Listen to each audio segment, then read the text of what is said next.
Final Fantasy XVI has been out for a while, and now that I've played 60 or so hours of it and made a few videos about its characters, I think it's time to answer the question, is the game itself any good? Well, it's got dragons in it. I didn't know there'd be a dragon. Honestly though, it's different from the other mainline games in the Final Fantasy series. But just because it's different, does that mean it's bad? Spoilers ahead for Final Fantasy XVI and the Final Fantasy games in general. Final Fantasy games have always had a special place in my heart. I cried when Aerith died in the original Final Fantasy VII. Is she going to survive in the remake? Who knows?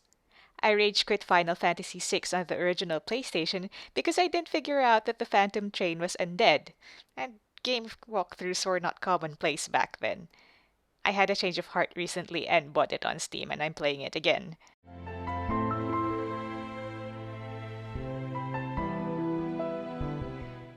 I kept replaying Disc 1 of Final Fantasy VIII because that ballroom scene was hearts. I once went into a game store to buy a normal PS4 and ended up with this Final Fantasy edition. And thank God it included the Kingsglaive movie because the game made so much more sense after I watched that. And now I have a map of Valisthea, which I can't read because all the text is in an invented alphabet. Well, you get the idea. So here's my honest, unprofessional take on Final Fantasy XVI.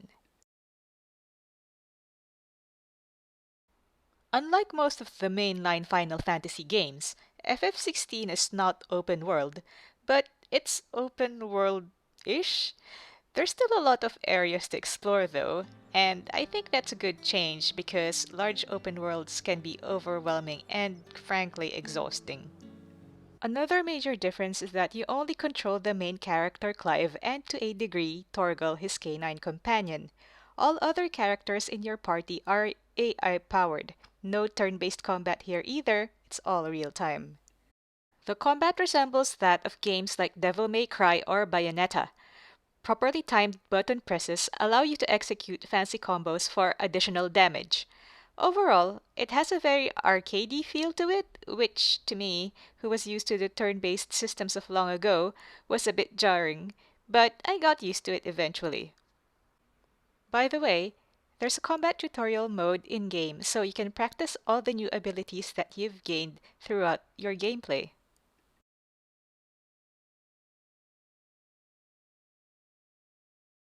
The published rating for FF16 is different from other recent Final Fantasy titles like FF15 or even FF7 Remake.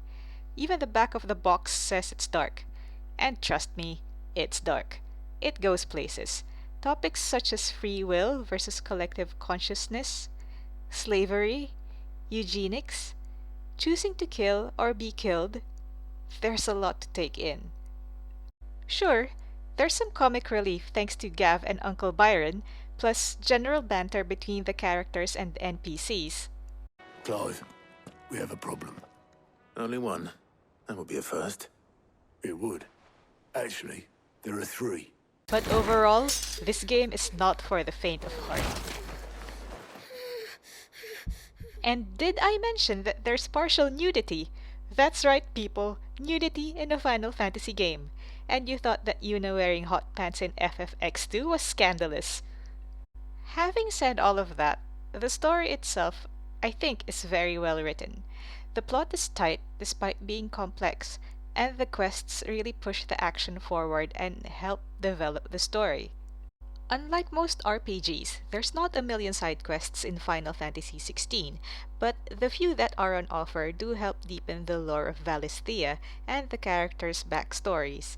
There's one side quest about apples that made me cry, and if the story can make me cry over a basket of apples, I think the writers have done their job.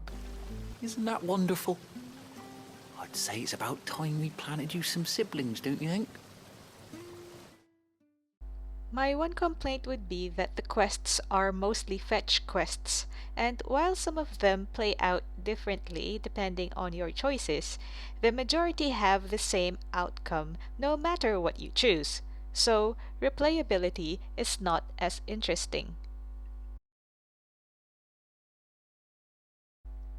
Politics, war, religion, magic. The story of Final Fantasy XVI is complex, and so are its many characters. What I found refreshing is that even the villains aren't evil just for the sake of being evil. And on the flip side, the heroes can also make questionable moral decisions. Everyone has motivations to their actions, and those motivations are plausible. For their crimes against the crown, the traitorous Annabella and her usurping son shall be put to death, and the Empire restored. Design-wise, I liked how each character's appearance conveys their personalities and abilities.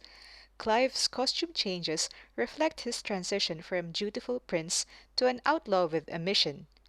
Joshua's floaty red hair and frilled clothes represent the Phoenix's flame.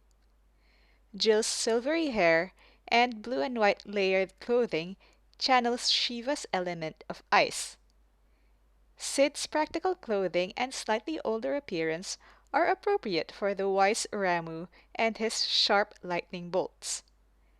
Benedicta has a bird-like face and feathered collar, which express the element of wind, and so on. This approach of storytelling through design shows in the world building of Valisthea as well.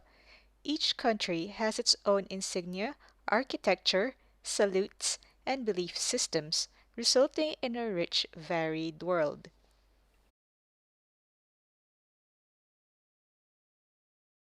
Final Fantasy games have a strong history of distinct, memorable soundtracks, and Final Fantasy XVI continues this tradition. From emotional piano backgrounds for maximum drama, And you haven't changed a bit. You're wrong. I have changed. to action-packed sequences accompanied by an orchestral avalanche.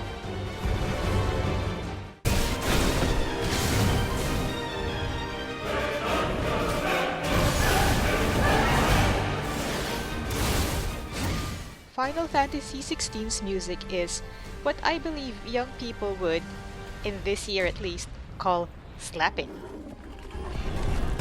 As you wish.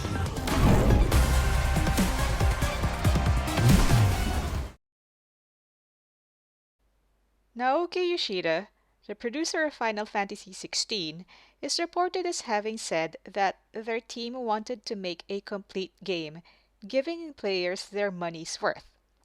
Which, for a company whose very president was totally sold on live services and NFTs, is refreshing and comforting to hear.